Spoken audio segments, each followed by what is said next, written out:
ओम श्री सीतारामचंद्राभ्यां नमः। श्रीमद् वाल्मीकि रामायण अरण्य कांडम नवमः सर्गः यानी सर्ग 9। इस सर्ग में सीता का श्रीराम से निरपराध प्राणियों को न मारने और अहिंसा धर्म का पालन करने के लिए अनुरोध। सुतीक्ष्णेनाभ्यनुज्ञातं प्रस्थितं रघुनंदनम विद्यया स्निग्धया वाचा भर्तारमिदं ब्रवीत।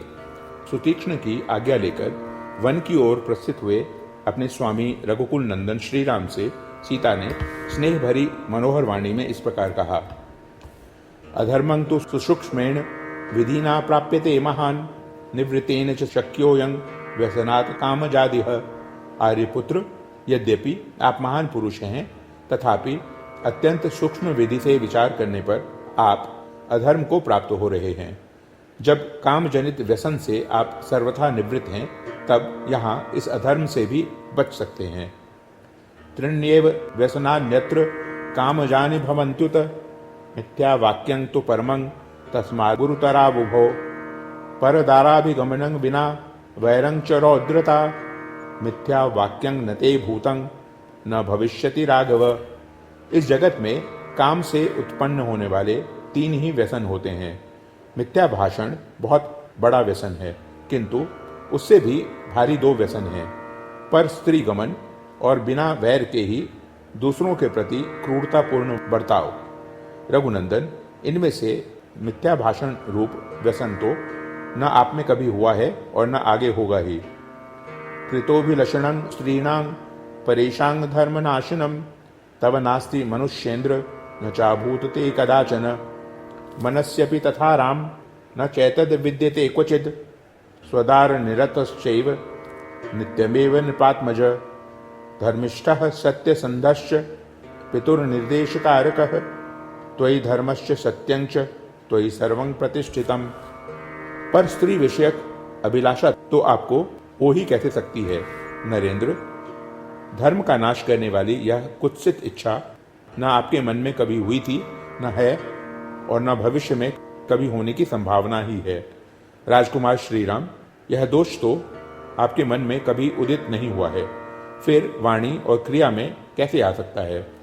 आप सदा ही अपनी धर्म पत्नी में अनुरक्त रहने वाले, धर्मनिष्ठ, सत्य प्रतिज्ञ तथा पिता की आज्ञा का पालन करने वाले हैं। आप में धर्म और सत्य दोनों की स्थिति है। आप में ही सब कुछ प्रतिष्ठित है।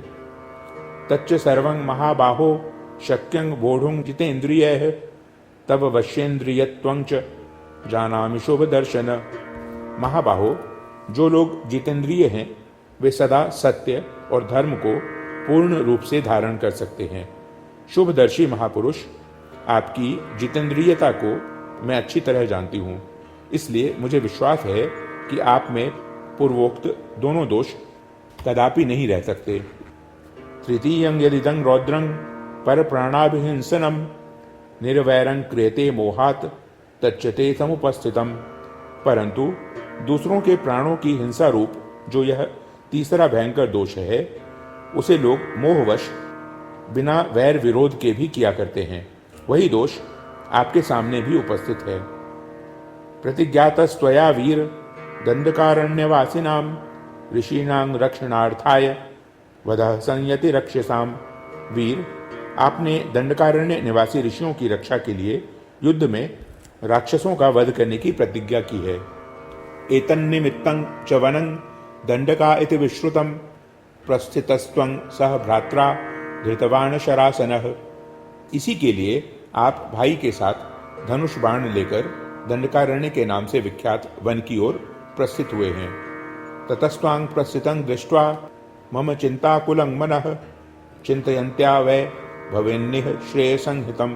अतः आपको इस घोर कर्म के लिए प्रस्थित हुआ देख मेरा चित्त चिंता से व्याकुल हो उठा है। आपके प्रतिज्ञा पालन रूप व्रत का विचार करके मैं सदा यही सोचती रहती हूँ कि कैसे आपका कल्याण हो। नहि मे रोचते वीर गमनं दंडकान् प्रति कारणं तत्र वक्ष्यामि वदन्त्या श्रूयतां मम। वीर, मुझे इस समय आपका दंडकारण्य में जाना अच्छा नहीं लगता है। इसका क्या कारण है यह बता रही हूं, आप मेरे मुंह से सुनिए। त्वं हि बाण धनुष पाणी भ्रात्रा सह वन अंगतः दृष्ट्वा वनचरान् सर्वान् कच्चित कुर्याः शरव्ययम्। आप हाथ में धनुष बाण लेकर अपने भाई के साथ वन में आए हैं। संभव है समस्त वनचारी राक्षसों को देखकर कदाचित आप उनके प्रति अपने बाणों का प्रयोग कर बैठे। क्षत्रियाणामिह धनुर ऊता शस्येन्धनानि च समीपतः सितं तेजो बलमुच्छ्रयते भृशम। जैसे आग के समीप रखे हुए ईंधन उसके तेज रूप बल को अत्यंत उद्दीप्त कर देते हैं, उसी प्रकार जहां क्षत्रियों के पास धनुष हो तो वह उनके बल और प्रताप को उद्बोधित कर देता है। पुरा किल महाबाहो तपस्वी सत्यवान शुचिः कस्मिंश्चिद भवत पुण्ये वने रत मृगद्विजय। महाबाहो, पूर्व काल की बात है, किसी पवित्र वन में जहां मृग और पक्षी बड़े आनंद से रहते थे, एक सत्यवादी एवं पवित्र तपस्वी निवास करते थे। तस्यैव तपसो विघ्नं कर्तुमिन्द्रः शचीपतिः खड्गपाणि रथा गच्छ दाश्रमं भट रूप धृक। उन्हीं की तपस्या में विघ्न डालने के लिए शचीपति इंद्र किसी योद्धा का रूप धारण करके हाथ में तलवार लिए एक दिन उनके आश्रम पर आए। तस्मिन् सदाश्रम पदे निहतः खड्ग उत्तमः संन्यास विधिना दत्तः पुण्ये तपसि तिष्ठतः। उन्होंने मुनि के आश्रम में अपना उत्तम खड्ग रख दिया। पवित्र तपस्या में लगे हुए मुनि को धरोहर के रूप में वह खड्ग दे दिया। शतच्छस्त्र मनुप्राप्य न्यास रक्षण तत्परः वने तु विचरत्येव रक्षण प्रत्यमात्मनः। उस शस्त्र को पाकर मुनि उस धरोहर की रक्षा में लग गए। वे अपने विश्वास की रक्षा के लिए वन में विचरते समय भी उसे साथ रखते थे। यत्र गच्छतु पादातुं मूलानि च फलानि च न विना याति तं खड्गं न्यास रक्षण तत्परः। धरोहर की रक्षा में तत्पर रहने वाले वे मुनि फल मूल लाने के लिए जहां कहीं भी जाते उस खड्ग को साथ लिए बिना नहीं जाते थे। नित्यं शस्त्रं परिवहन क्रमेण स तपोधनः चकार रौद्रिं स्वांग बुद्धिं त्यक्त्वा तपसि निश्चयम्।